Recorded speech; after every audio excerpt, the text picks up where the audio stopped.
Go ahead. Throughout history, there have always been leaders who had an intriguing gift with people, a gift that gave them a particular ability to motivate them and to engage them in a common cause, to infuse into them passions for the beliefs that they held themselves, and to drive them to achieve greater results than even they themselves thought were possible. When you think of it in a political sense in the US, you think of JFK and Martin Luther King, Franklin D. Roosevelt, and on an international stage, people like Gandhi are examples of people who have shown this particular ability on a non-business stage. But the world of business has also had its share of leaders like this. We have people like Steve Jobs of Apple and Jack Welch of GE, Jeff Bezos who founded Amazon, Richard Branson who founded the Virgin Empire, and Pierre Omidyar who founded eBay. They also have that certain something that makes people rally around and engage with them so completely that they achieve extraordinary results. Well, until recently, all of these people might have been said to have an almost magical quality that the ancient Greeks christened charisma. That quality was something that the Greeks observed and believed was inbuilt or born in their leaders that allowed them to achieve extraordinary results through their people, and they christened it charisma. Well, at Profiles International, we weren't completely convinced that the common thread that connects great leaders like these was in any way genetic or in any way magical. We were completely convinced that all of these highly successful political and business leaders shared something much more tangible and manageable in common. And we were determined from our research to find out just what that something was. Our thinking was simple. If we could find what made these so-called charismatic leaders so successful, then perhaps we could help other leaders to emulate them and become equally successful. One of the problems with the word charisma is that it has been around so long that its meaning has been expanded to mean lots of different things to different people. The charisma we mean when we refer to movie stars has no relation to what the term charismatic means when applied to charismatic Christians, for example. So, being business people, to avoid any confusion, we felt that we needed to define that specific type of charisma demonstrated by a leader who is so successful in engaging his or her people that they get the sort of high-end productivity and profitability results achieved only by very high engagement organizations. Our much more commercial activity has a very specific purpose: to help leaders achieve the best possible results from their people. So to differentiate it from charisma, as it's defined in the dictionary, we called our measure leadership charisma. Leadership charisma is quite simply what you have if the way that you interact with your people creates extraordinarily high levels of engagement and creates strongly motivated followers. We started our research by defining the impact that leaders with high levels of this leadership charisma would have on their people. We described the results we saw exceptional leaders achieve in the terms that you see here. Look at the key elements. We talk about creating an environment where people are emotionally and intellectually committed, building an energetic and positive attitude in others, and creating a common sense of purpose where people are more inclined to invest extra energy and even some of their own time in their work. Once we defined the results that these enormously successful, inspiring, and productive leaders achieved, all we had to do was figure out what it was that they did in their day-to-day interactions with their people to drive the enormous impact they have upon them. Well, that took quite a lot of research. We were fortunate that we have a complete online leadership development system called the Checkpoint 360. Using the 360 system, leaders are assessed by their bosses and their peers and the direct reports on how effectively they lead on a day-to-day basis. To do this, they're rated on how they employ 70 key behaviors that just about 20 years of research has shown are the key behaviors that are common to very highly effective leaders. Hundreds of thousands of leaders pass through our system on a worldwide basis every year. In 2011, we added an extra question to our checkpoint. Using our definition of leadership charisma, almost 400,000 direct people worldwide were asked to rate their 40,000 leaders on the extent to which they found them charismatic. At that point, we not only had the ratings of the 40,000 leaders on the 70 leadership behaviors, but we also had their leadership charisma ratings. So we were able to identify clearly which of the 70 leadership behaviors were the ones that specifically drove a charismatic impact upon the direct reports of the leaders. Our research showed that a leader's charisma, the extent to which he is fully engaged, or he or she fully engages his or her people, is dependent on nothing more than a very specific set of behaviors. Those leaders who practice those behaviors daily in their interactions with their people are perceived as charismatic. Those who don't practice them are not.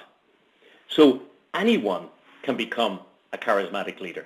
It all comes down to behavior. We identified 26 specific leadership behaviors that any leader can learn to apply to create a charismatic impact upon their people, with all of the engagement and productivity benefits that its leadership charisma brings with it. We use those 26 behaviors to drive the fourth section of the book that we've given you as a gift for attending our briefing today. So in the context of your everyday lives as leaders of your organizations, what value does this research have for you? Let me ask you a question. What is the single most important challenge to leaders like you in this economy? Presenters, at this point, turn to your check or to your flip chart, and having asked that question, start to solicit questions or responses from the people in the audience. You want some interaction with them to capture as many perspectives on what it is they view as the single most important challenge to leaders in the economy. Bottom line is, everything that they say will add up to what you're going to see revealed when you hit the next click. So when you click, when you're summarized what they've contributed to you, it's going to bring up getting positive results. And you're going to say yes, and what everyone in this room is saying is our focus as leaders must be upon getting positive results. The good thing that comes from a challenging economy like the one we've been in since the end of 2008 is the sense of focus that it gives us on what really matters. In the current climate, every person in this room is more keenly aware than ever of the need to achieve maximum productivity from the minimum resources, to get the results that our shareholders and our owners demand of us.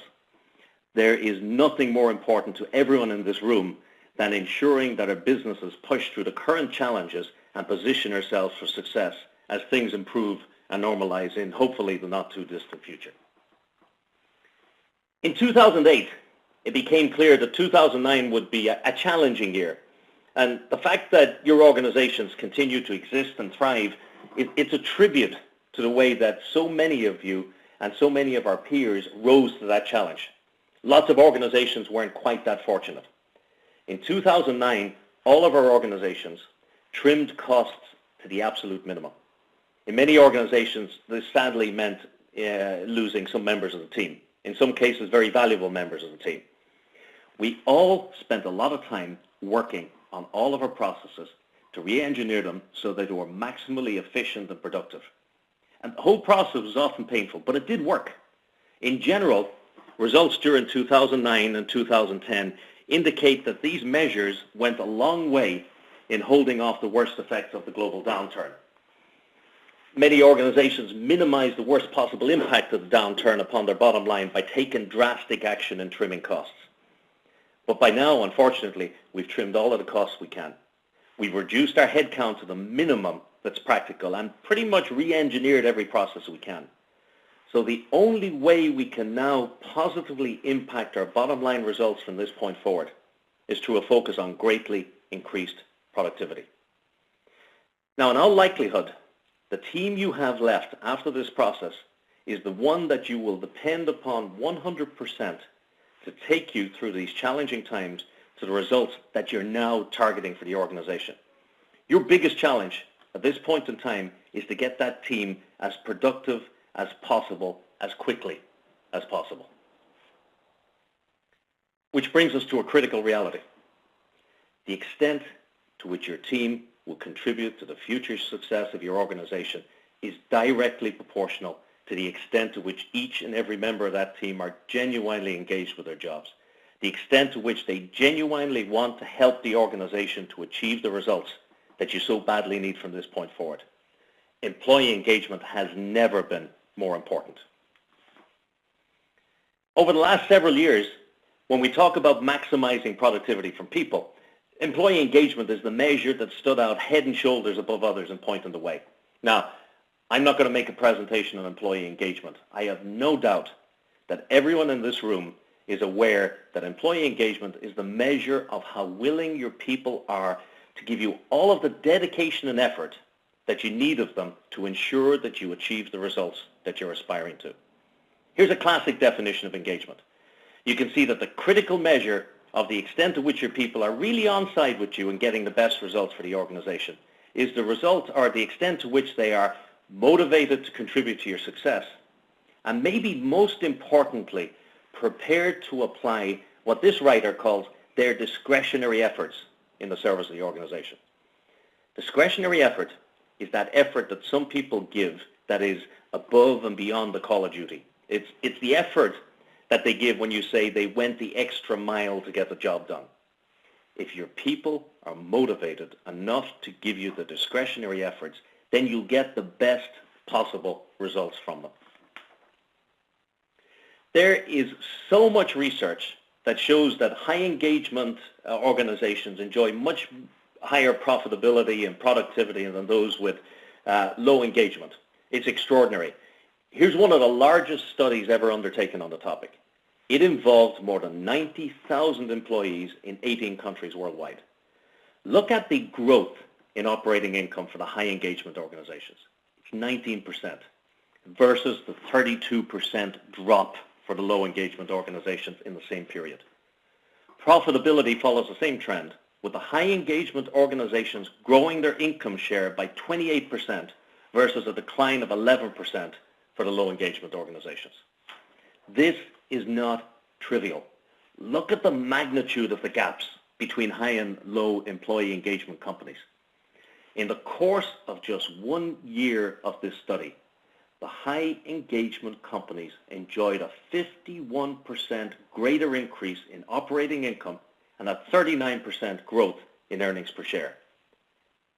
If you have any disengaged or even moderately unengaged people on your team, it's costing you the results that could make all of the difference in the world to your organization. Now, a lack of engagement is a challenge to every organization in the US and the world at large, and they struggle with it. It's hugely costly. You simply cannot afford low engagement or disengagement on your team. Here's a perennial question. What is it that drives engagement? Presenter, when you ask that question, again, you're back to your flip chart. Solicit 10 or 12 responses from people, trying to encourage a conversation about what they perceive drives engagement. The sorts of things that will come out are money and benefits, environment, relationships, job satisfaction, and I guarantee you the boss or the leader will come out. And that's the one you're going to be wanting to latch onto. So as you're creating this conversation, be mindful of the fact that on the next page, you're going to talk about two key drivers of engagement, and that is job fit and the leadership that people receive. So what we've seen really is that engagement, from our research and from the conversation we've had in this room this morning, comes down really to two key things. It comes down to, first, job fit, and secondly, leadership. Now, job fit is the extent to which there is a genuine fit between a person and a position. To be maximally productive, a person must be matched to their jobs on three critical levels. First, they must be capable of meeting the specific mental and intellectual demands that the position makes on them. After all, if they can't meet the job's demands, how can they possibly be engaged? Secondly, there must be a fit between their personality and the environment that you and the people that you require them to work with. If a person doesn't fit the environment or doesn't fit the people you put them to work in or doesn't fit the situations they have to deal with, well then they can't be successful and therefore they cannot in the long term be engaged. And finally, they must be matched to the job in terms of interest. Really, it seems like a no-brainer to say it, but they must want to do the work. They must be motivated by and interested in the work, or else they can never be fully engaged by the work. Now, one of the things that we in Profiles International do very well is we help our clients to job fit, to put the right people in the right jobs. It's something we do extremely well. It's not something we're going to cover in any detail in today's briefing, but if it's something you'd like more information about, if you want to see how you can put the right people in the right jobs when you're hiring or when you're promoting, well then just write job fit on the back of your registration card, and we'll make sure that we arrange to talk to you about it later after the briefing. But for now, it's sufficient to say that if you have the right person in the right job, if they fit in these three areas, then it is at least possible to engage them. Poor job fit makes engagement impossible, but good job fit alone is not enough to ensure engagement. Once people have been fitted to their jobs, it has to be recognized that the extent to which they're engaged will come down in very large part to the leadership they receive. The leader is like a catalyst that sparks the engagement that leads to the superior productivity we've just seen. You see this even in sports, where a good coach can take an average talent and make them great, and can take a great talent and make them world class. Similarly, and sadly, a poor coach can often be seen to get mediocre results, even from the most world-class of athletes. So when it comes to people productivity and performance, it's all too often forgotten just how important the leader is in that mix. It's critical. Fortune magazine's 100 Best Places to Work research underlined the forgotten role of the leader in driving engagement. They found that an engaging workplace is driven by three critical relationships. First, by the relationship between employees and management. That's by you, directly, as the leader. Then, by the relationship between employees and the organization, again, by you as the leader. And finally, by the relationships between employees and other employees. And this is something that we, as leaders, directly impact through the environments we create. Bottom line, real engagement begins and ends with the leader. If you're an engaging leader, your people will be engaged. If not, then it matters little what else you do. You will not engage your people to the maximum extent, and you'll miss the significant additional productivity and profitability that can result from high engagement levels. Profiles has worked in the development of world-class leaders since 1990. We assess millions of leaders every year worldwide. When we researched the connection between the actions of leaders and employee engagement, we were stunned that there was little of any practical use written on the topic. We couldn't find anything that provided a practicing leader with a step-by-step guide to leading in a way that would enhance the engagement of the people he or she is leading. So we decided to do our own research. Our research team spent months trawling through all of the formal research available on the topic of engagement, and when that didn't yield anything very useful, we started to study those leaders who had a reputation for inspiring their people to high levels of engagement. We looked closely at 30 or 40 leaders that included some of those ones we've mentioned earlier on, like Steve Jobs of Apple, Jeff Bezos of Amazon, Welch of GE, Lafley of P&G, Pierre Amidar of eBay, and so on and so forth. It was obvious that there was some common thread that these leaders shared in common when it came to engaging people and getting extraordinary results from them. What was obvious from the results they got was that they were, in the real sense of the definition of engagement, engaging their people. They were getting results that indicated a heightened emotional connection that the employees felt for their organization.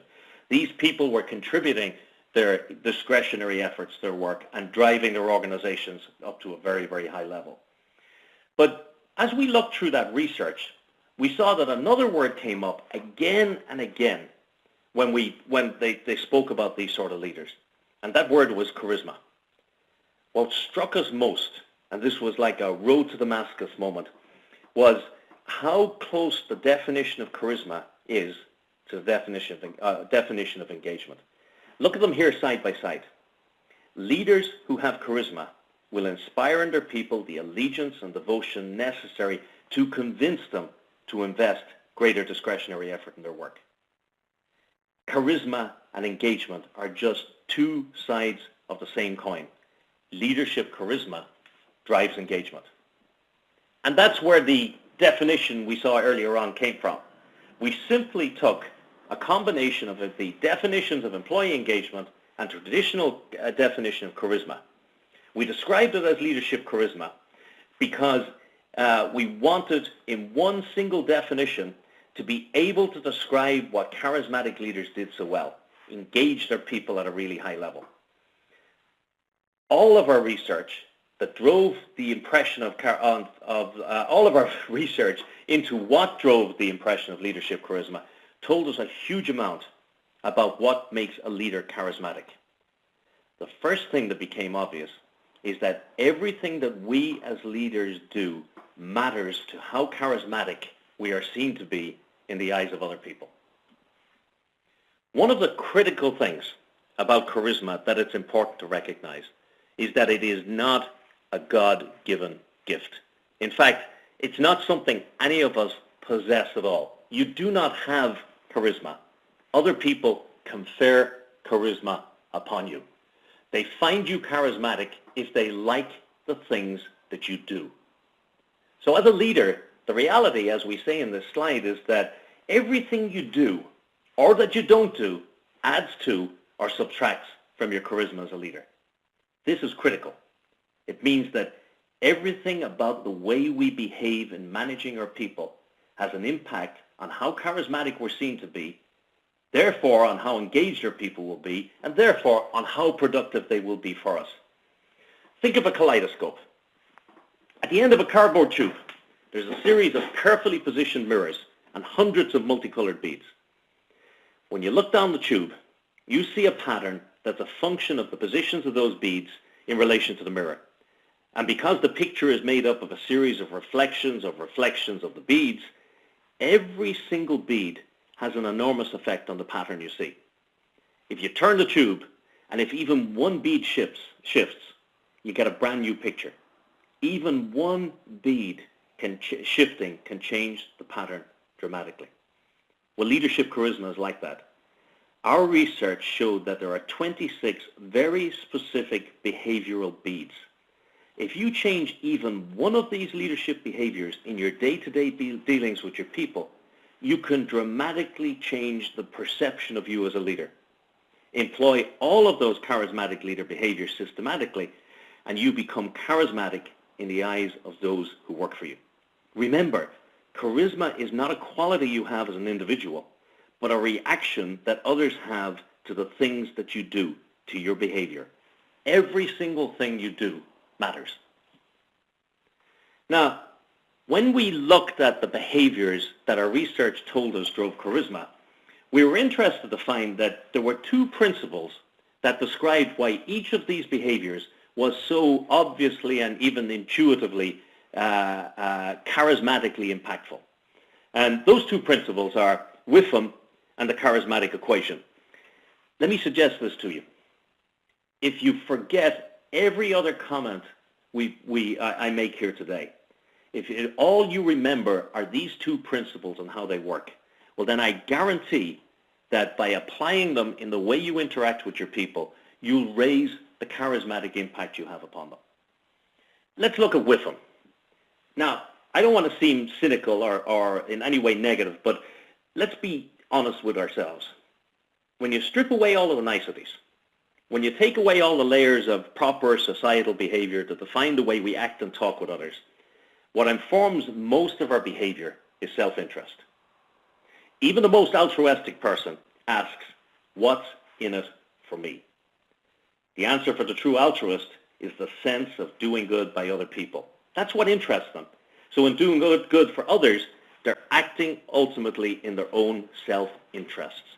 It's important to recognize that people will more easily take an action that serves their own self-interest. So it's obvious then, when you consider that people who follow leaders that they find charismatic must be seeing something or some things in that person which they believe can help them to further their own self-interest. So if we can identify what constitutes our people's self-interests, and if we can ensure that we diligently behave in a manner that helps others to achieve their self-interest, people will find us charismatic. People will want to follow us. People will engage with us. Leaders who are seen to be charismatic in the eyes of their people are those who make it their business to always know precisely what it is that interests and motivates their people, what each of them wants for their lives and careers, and then they use that information to identify how each person's individual self-interests are served by helping the organization achieve what it needs to achieve. So what's in it for me is a critical perspective for a leader aspiring to be charismatic. We look at some of the behaviors that feed into that WIFM rule in a few moments, but for now let's look at the second critical principle, and that's the charismatic equation. This is so sensible. It's so straightforward. Look at it. It says the extent to which you're perceived as being charismatic is directly proportional to the extent to which people either feel or fare better after each interaction with you. In simple terms, if I feel better or do better as a result of spending time with you, then you become charismatic for me. It really is that simple. Charismatic leaders make it a point to ensure that every interaction with their people is focused upon raising their self-esteem, their self-worth, or their capabilities. So as we work through the rest of this briefing, especially when we look at some 6 key charismatic behaviors, bear these 2 principles in mind. You'll see that WIFM and the charismatic equation explain why each and every one of those charismatic leader behaviors are so effective in raising a leader's charisma. So at this point, the 6 bullets that you're seeing in front of you shouldn't come up automatically, and that'll be fixed in the final version. So you put up the title of this slide, and having put up the title, you just say to your audience, given what we've said so far, what would you speculate are the leader behaviors that our research suggested are the most responsible for driving leadership, charisma, and engagement? Now, presenters, when you ask that question, again, back to your flip chart and start mapping the responses and talking through them. I guarantee you they will come up with most, if not all, of the 6 behaviors that you're talking about. And the fact that they've identified them in advance will make them even stronger. When you feel you've got most of the 6 behaviors ready to go, you click next, and those 6 will wipe on. So then you continue. Let me make an important point again. Every one of these things are behaviors. You do not have to be the sort of person for whom these things come naturally. Once you know what the behaviors are that are required to make you charismatic, then you can make the decision to develop those behaviors in yourself, to nurture a charismatic relationship with your people that engages them in producing superior results. And anyone can learn to do this. So now that we have a good feel for the key principles that underline all charismatic behavior, let's look in a little more detail at 6 of the most important charismatic behaviors. And let's talk a little about how you can make them a standard part of the way you work day to day in leading your people. Here are the 6 most critical areas we identified for focus. We'll walk through each of them briefly. Let's start with communication. Of all of the behaviors that our research showed were at the heart of charisma and success, communication was by far the single most important skill set for a leader. When we looked at the totality of what it took to be seen as charismatic, to be seen as someone that others would willingly follow, we found that more than 40% of that impact was generated by good communication. Think about it. If all you mastered in this life as a leader were great communication skills, then you would already be 40% of the way to having a charismatic impact upon all of those people that you encounter. Nothing will get you further or faster in business life than greater communication skills. As a leader, the most important of these communications is obviously one-to-one communication, because that's where you're going to spend most of your time with your people. Now, the book that you're receiving as a gift for attending our seminar today goes into much greater detail on the topic, but let's look at some of the key and the most important things to get right in your everyday communication with your people. First, let's be honest with ourselves. We can find as much negativity as we need in the people and the environment around us, especially when the economy is challenging. No one needs it from the person who leads them, and nobody will be moved charismatically by a pessimistic or negative outlook. Keep all of your communications positive and upbeat. Always take the most positive can-do approach in every situation, however dire it might be. People want and need positive leadership. Now, you've heard it a million times. The best communicators are the best listeners. You need to learn to listen genuinely. Don't just passively listen. Make it a point to look for ideas, opinions, and suggestions from those who work for you. There is nothing with a greater charismatic impact than the good feeling that comes from a respected leaders seeking your ideas and your opinions. And when you do get ideas or feedback, especially feedback that you don't like, be prepared to hear people out.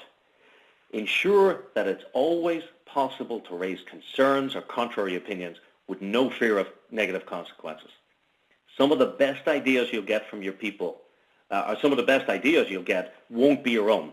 Be open to constructive rejection of your ideas or approaches. Now, your book offers you a step-by-step guide to polishing your one-to-one communications so that they're maximally charismatic.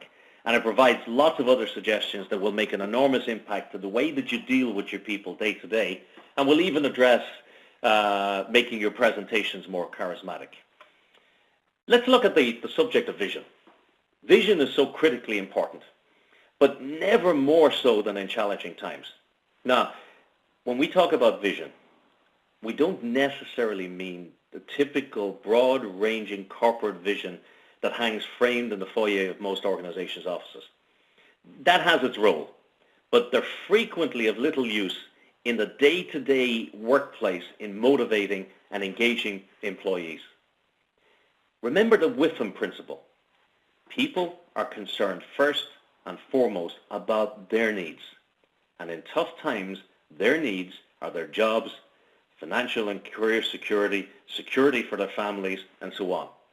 A charismatic leader develops the ability to take the vision of where their department or organization must go and convert it into a form that means something to every one of his or her people. Only when a leader's vision is presented in such a way that it will obviously help each individual achieve their own personal vision and goals does it become genuinely and personally engaging. Only then does it have any charismatic impact. Being seen to align your vision with the vision of those who work for you is highly charismatic. Now, to do this, you're going to have to learn an awful lot about the people who work for you. You cannot tailor the way you present your vision unless you know what's important to each and every one of your people, their career and life goals, their needs, their particular strengths, and so on. In your book, you'll see a step-by-step strategy for getting close enough to each of your people that you can do this really effectively. For now, the key message is to be charismatic and engage your people fully. You must know each of those people deeply enough to be able to tailor your vision so that its realization can be seen to lead to each of your people realizing their visions.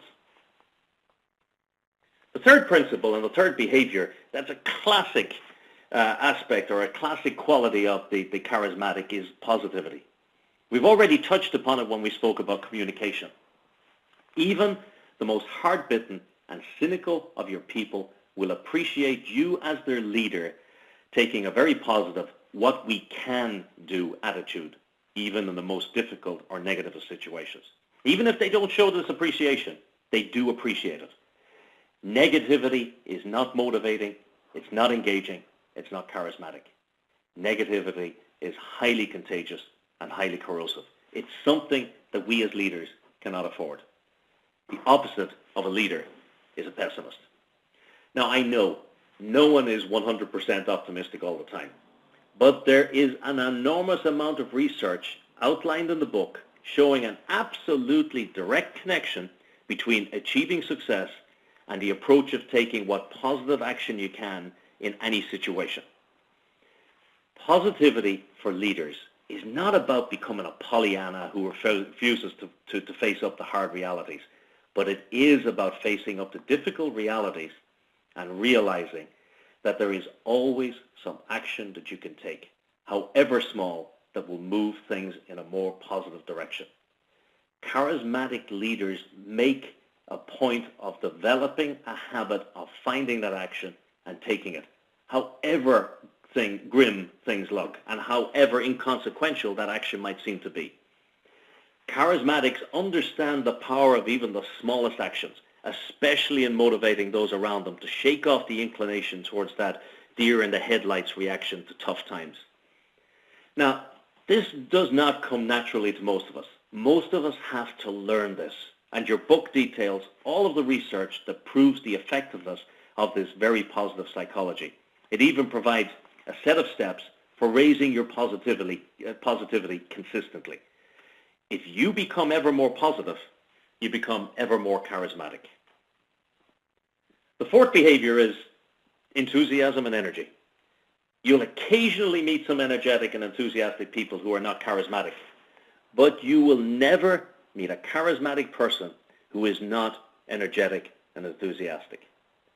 The charismatic, seemingly boundless energy, that perpetual motion that sees him or her take more decisive action, get more done, and display more enthusiasm and positivity than anybody else, is hugely attractive to those who work for him or her.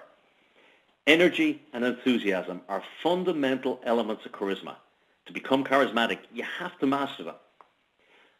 Think of the last time you spent with somebody enthusiastic. Remember what happened.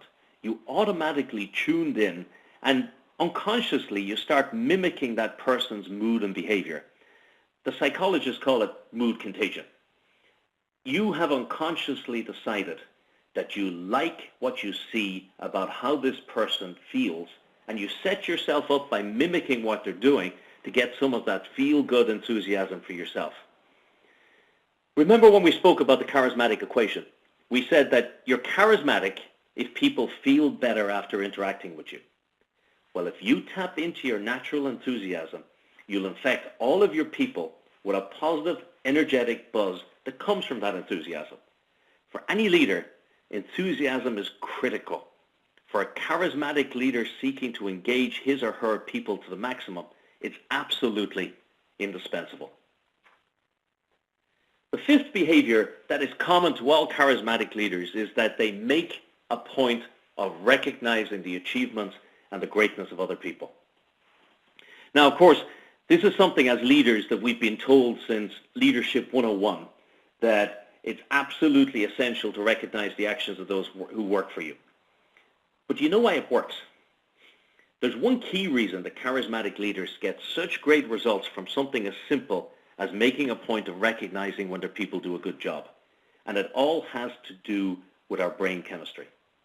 Our brain chemistry plays a large part in the effectiveness of recognition. When you give one of your people praise or recognition, and by the way, the higher the level of recognition, the better, it triggers a release of the feel-good chemical dopamine into their brains. It increases their source of pride, well-being, and pleasure. Always make sure the praise and recognition is due. Make sure it's warranted. Never just give it just because it's time she got some praise. Make sure that when people get praise, they understand why they're getting that praise and that recognition. That way, you prime your people's brain to understand that repeating the behavior that triggered the recognition will result in even more praise, which in turn will result in the further pleasure from the further doses of dopamine into their brains. The more you genuinely and intensely praise someone, the more intense the reaction. And public praise in front of colleagues and other people is the absolute gold standard of recognition.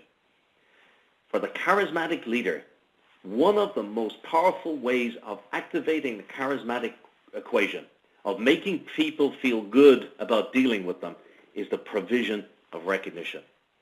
Now, in your book, we lay out a list of many ways that you can recognize people to trigger this effect, to enhance your charisma, raise your engagement, and rocket productivity. And I suggest that you look at that section very carefully.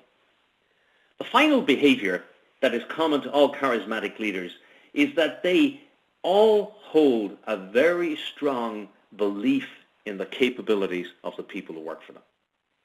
A critical factor in driving a leader's charisma is the extent to which they believe that the people that work for them are genuinely capable of great things. Charismatic leaders always let their people know that they are certain that each one of them is capable of greatness. They let them know that they can see the seeds of greatness in them. And a leader's expectations of their people have an enormous impact upon their performance. All of the modern research, and we talk about some of it in the book, says that one of the critical factors shaping how people perform in real life is very directly and strongly affected by the expectations that the leaders have of them.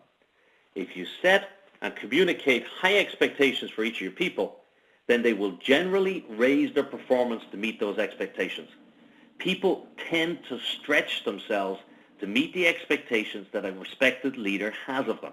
This is why Dale Carnegie suggested in How to Win Friends and Influence People that you get the best results from people by giving them a high reputation to live up to.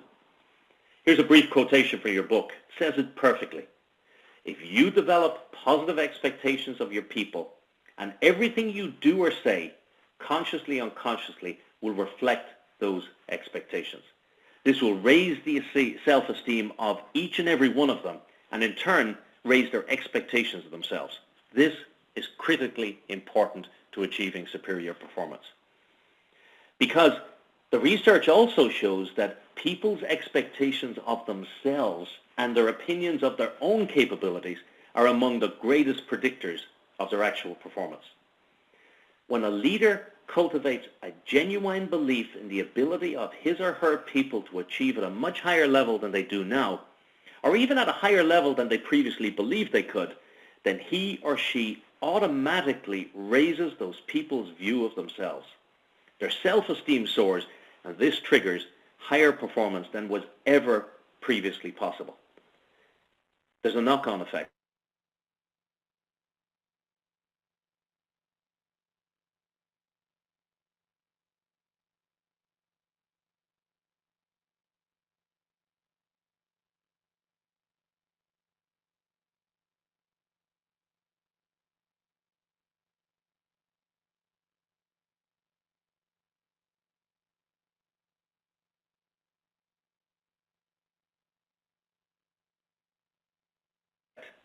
Continually raised your self-esteem.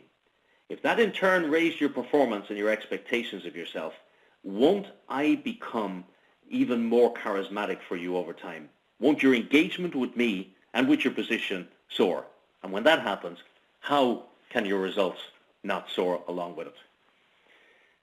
Your book tells you precisely how you can develop the highest level of expectations of your people and how to communicate it to them so that they begin to raise their expectations of themselves.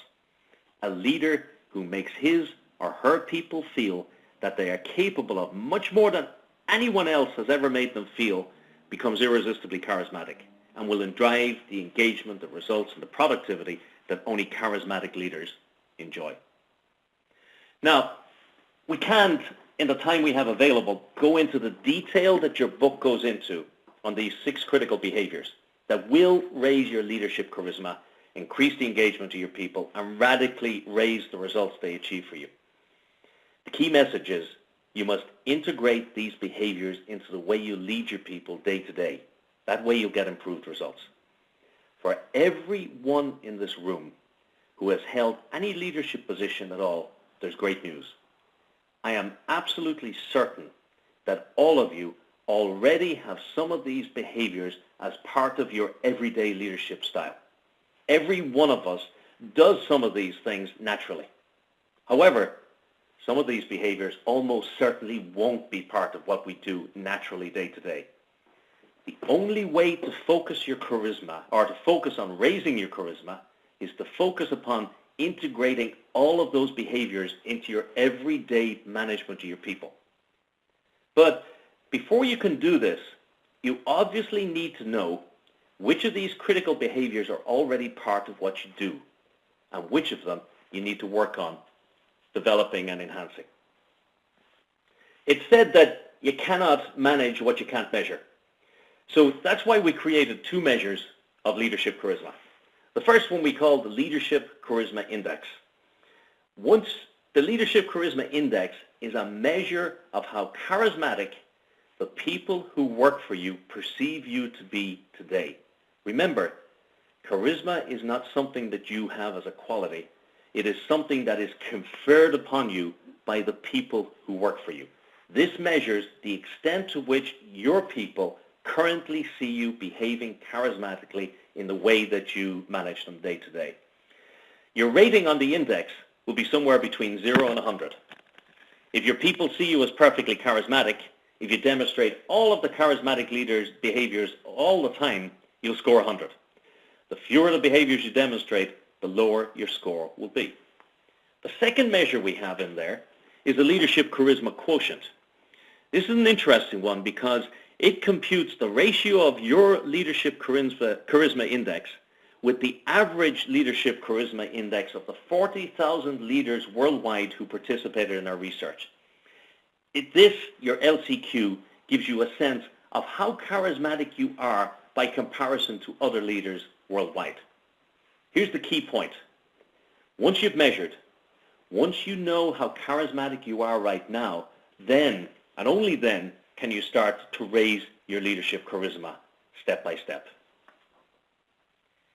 To measure leadership charisma, we use an online system called the Checkpoint. The Checkpoint has a behavioral model that includes 70 very clear leader behaviors. Things like listens carefully without interrupting, gives recognition to producers of high quality work, keeps a positive outlook, and so on. These 70 behaviors have been shown by more than 20 years research to be shared by highly successful and charismatic leaders worldwide.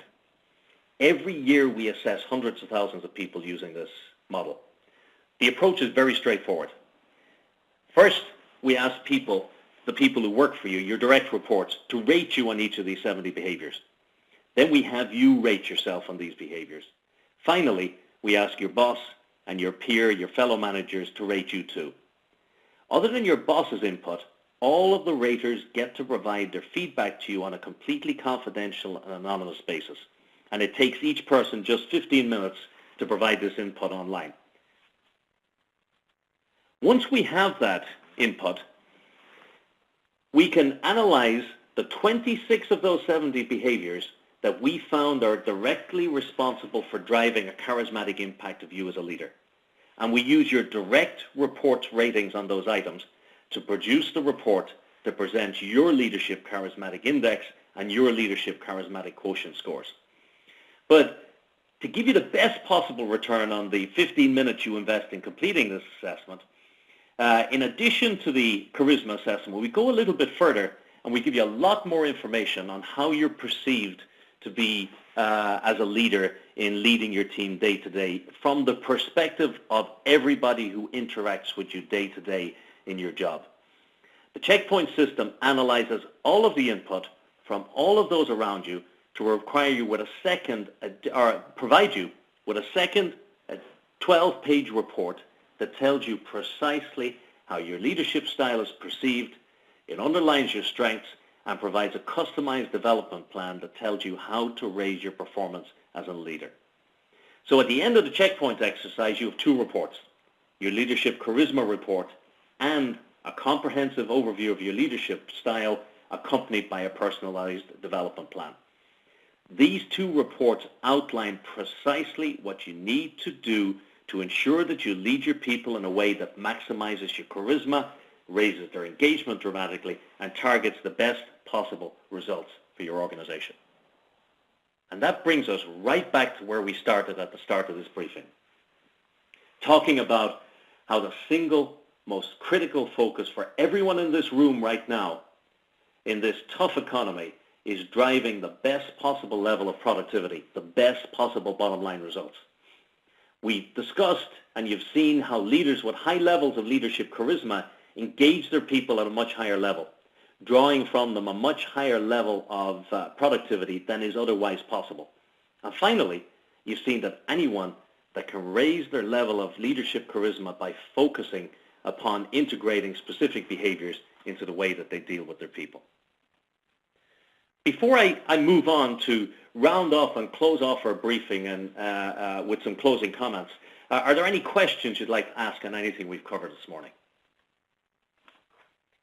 So, having heard all of this, is there anybody in this room who would not like to become a more charismatic leader? Exactly what I expected. Well, that begs a question. How charismatic do your direct reports find you right now? We can help with that. First, we need to get your current Leadership Charisma Index, your LCI. This is the essential first step in becoming more charismatic, knowing where you're starting from. Once you have a clear picture of where you're starting from, once you know what behaviors you need to develop further to raise your charismatic impact upon your people, then you can use the step-by-step program in your book to raise your charismatic impact to an all-time high. What's more, after you've worked on raising your charismatic impact and you're starting to see the results for your team improve dramatically, then you can reassess your LCI to see what else you need to do next to keep your charisma growing and growing, your results growing and growing with it. I'd like to make it easy for you to take that first step in measuring your charisma. We rarely charge for our seminars and briefings, but when we do, we know that the money that we take from our attendees, it's a resource they can easily replace. But when you take time from people, they invest something with you that they'll never have again. They give you a small part of their lives. For that reason, we always like to ensure that anyone who attends any of our events gets a good return for their investment of time. We work hard to deliver great information, and on this occasion, that information includes the free copy of Leadership Charisma that you'll receive as you leave today, which will save you rushing out to Amazon, by the way, with $25 to get yourself a copy. I'd like to make you one more offer for taking the time to come and join us today. If you'd like to know what your Leadership Charisma Index is right now, or what the Leadership Charisma Index of one of your fellow managers is right now, and if you'd like to know how those who work with you day to day perceive you as a leader, then we'd like to offer you an opportunity to take the checkpoint at no cost whatever. Complete the assessment, and we'll bring your personalized reports back to you afterwards and feed them back to you. There's no cost, there's no catch. The normal cost of a checkpoint is $395. In letting you see just how powerful the process is, our aim is quite simply to impress you sufficiently that you will consider using the system more widely within your organization, will recommend us to other people within your business, and even to people outside of your business. There's absolutely no cost and there's no catch. All you need to do as you're leaving the room this morning is complete the brief form that Sean at the back of the room is handing out right now, and we'll arrange to get your checkpoint set up for you over the next day or two.